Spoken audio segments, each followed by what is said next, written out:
Alright, there's a few people around the pool. It's a little bit loud, but hopefully you can hear me. I just wanted to make a quick video. Which girls should you be dating? Should you be dating a Korean girl or a Japanese girl? I'm going to compare them and help you decide. But look at this view. Look at that. Beautiful view. Beautiful pool. Got a gym there as well. It's nice. So, I guess the problem with a lot of guys out there is that they're kind of sick of the West, sick of the United States, sick of Australia, sick of Britain. There's a loneliness epidemic happening all around the world, especially in the Western countries. And, they're treated better when they travel. A lot of men basically started out hitting places like Eastern Europe. Uh, that was where the first, I would say, passport bros were going. There were a lot of British guys and a lot of fake pickup gurus going to Poland and Ukraine because they couldn't get laid in the West. And I would say the superior area of the world, if you're a lonely guy in the West, is to go to Asia. It is the future in every possible way. And if you had to choose between two countries to go, which one, Korea or Japan, we're going to compare them. Okay, so culturally, let's start out with the culture. Now, I would say that there's a few cuties over there. I would say South Korea because, see, South Korea and Japan, they're both kind of influenced by the United States. The United States kind of took over and controlled Japan first. And then they built up, the economy in South Korea. But something has happened that they've diverged where you would have South Korean culture with dating totally different from Japanese culture is that the South Koreans are very feminist. Very, there's a lot more white knights in Korea. Men are more angry in Korea. And they have less control over their country, which is their own fault because the Japanese have been totally colonized by the United States. And the Japanese are a male-dominated society and they don't behave the same way. And so that the dating culture in Korea versus Japan is that the Korean girls are a little bit more bitchy. They're a little bit more demanding. Their men are giving them flowers all the time and giving them massages and washing the dishes. And the men in South Korea have effectively been kind of cocked in a way. Whereas the Japanese men, and the funny thing is, if you see a Korean man, he's going to come across quite alpha and angry in a way. And the Japanese man's going to come across kind of like less alpha in a way. But when you have a look at how they control their countries, the Japanese man is far more alpha and the Japanese women are far more feminine. And that is a reflection of the men. And so it's a little bit confusing when you look at it on face value, and a lot of men get this wrong where they think, oh, okay, well, the Korean man's alpha, so it must be a male. It's not a male-dominated society. And so therefore, you're going to have to work harder with a Korean girl. She's less likely to want to pair bond with you fast. You're going to have to work really hard for it. You're going to have to spend a lot of money. But it's also, you're going to have to be writing letters and giving her flowers and taking her to expensive dinners, etc. She's going to make every aspect of your life kind of a little bit more difficult. Whereas on the other side, it's a male-dominated society in Japan. The Japanese women, you could buy her a coffee and she'll come home with you because in a way, it's kind of the opposite. She's more empowered because it's a male-dominated society. and she's more free to have fun and enjoy her life. And Japanese girls, let's go to which girls are happier. Japanese girls are happier. They're just more they're more likely to have a smile on their face. They're more likely to be in a good mood. Korean girls are a little bit more grumpy. They're less happy with their life.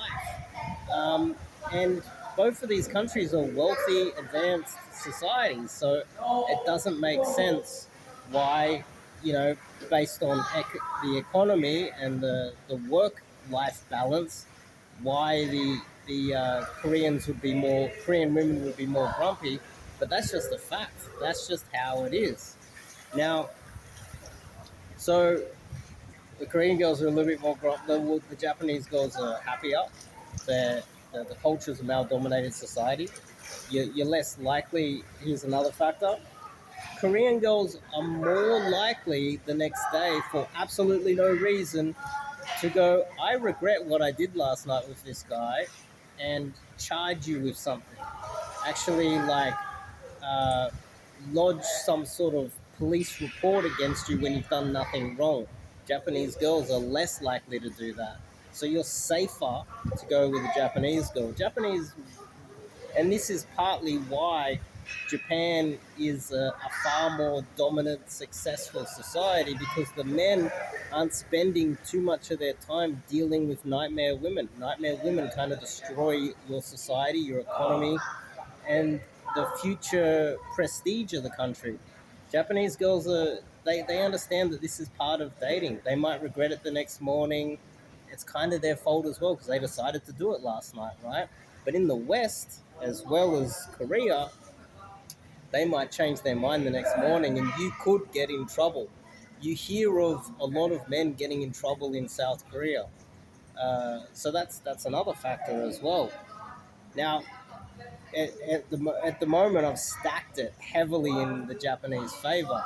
But there's one thing that the Koreans have that the Japanese do not have, is that Japanese girls cheat.